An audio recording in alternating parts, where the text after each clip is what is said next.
Stage में बैठे अकाबरीन मुल्क जमात के साथियों, इधर हुर्रानिए प्रेस मीडिया के दोस्तों, सोशल मीडिया के दोस्तों, नौजवान भाइयों, अस्सलाम वालेकुम। ये जो आज इज्तिमा इधर जमा हुआ है, ये इज्तिमा इलेक्शन की धांधली के खिलाफ आज जमा हुआ है। और ये जमा होने का मकसद ये नहीं है कि हम लोग एक दिन में अपने जो टारगेट्स हैं वो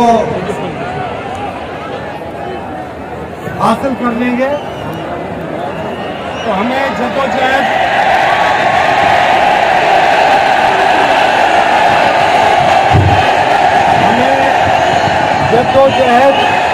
जारी रखनी है। हम इंशाअल्लाह ताला जब तक आवाम की मैंडेट, आवाम का लूटा हुआ वोट, उसका हक वापस नहीं ले सकते, ये जद्दोजहद जारी रहेगी। इलेक्शन जो करवाया गया था वो सुप्रीम कोर्ट के हुक्म पे करवाया गया था।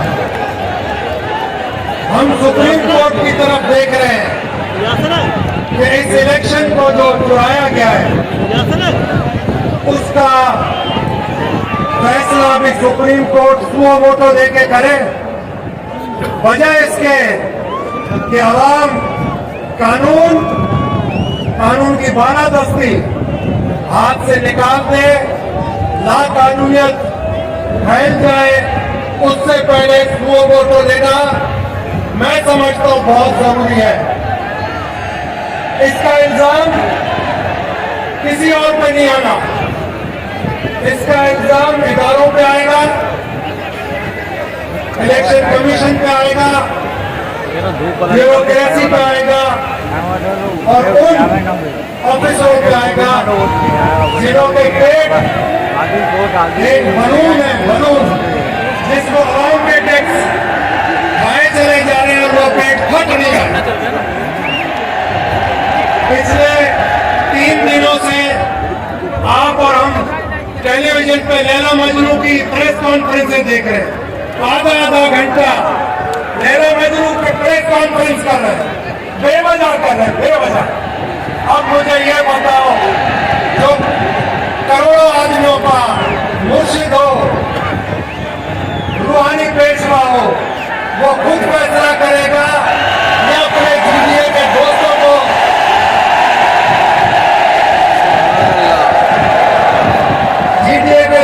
को इज्जत देता जरूर है, फैसला पीर पगार अपने खुद फैसले करता है। अब ये फैसला उस ऐवानों के जो दरवाजे से अंदर जाके चोरी के वोटों पे हनफ उठाने जा रहे हैं, उनको खुद को शर्म आनी चाहिए। मैं कहता हूं उनको इस्तीफा दे देना चाहिए और बोलना चाहिए कि सिंध की आवाम शऊर के साथ उठ खड़ी हुई है। ये जो वोट के घोषणा किया और इन्होंने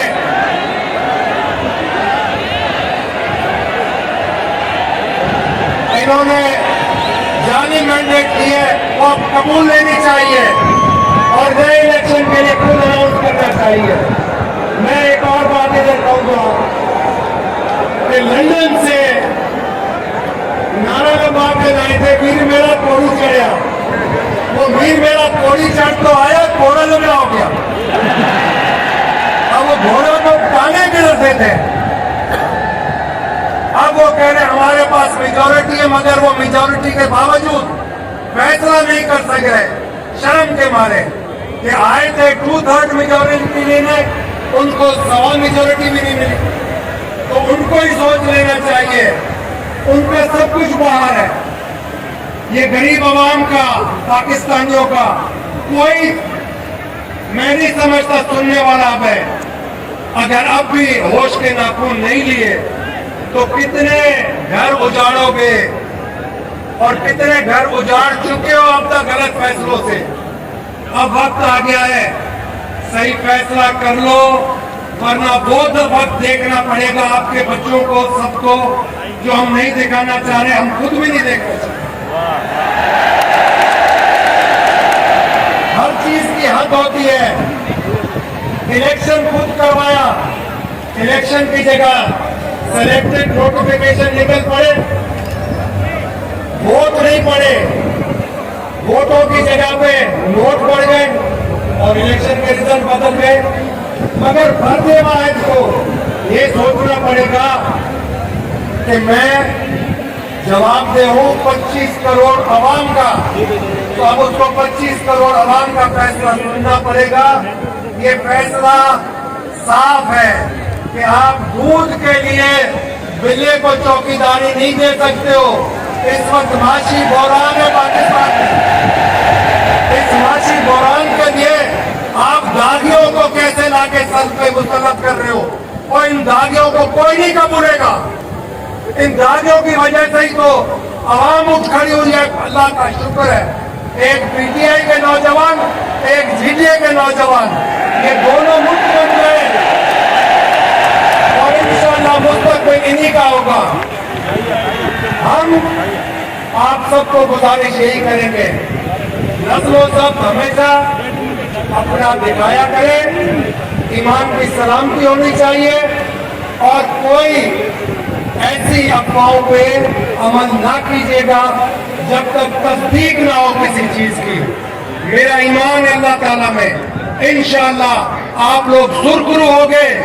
आप लोगों का जज्बा, जोश आज का देखने के बाद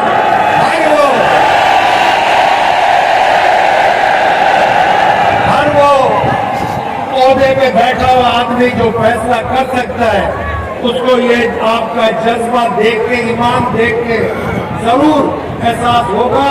और मैं समझता हूँ आने वाले हफ्ते में अच्छा फैसला होगा पाकिस्तान के मुस्तकबिल के लिए। सूर्य बादशाह ने कुर्बानी दी थी इस खित्ते की आजादी के लिए।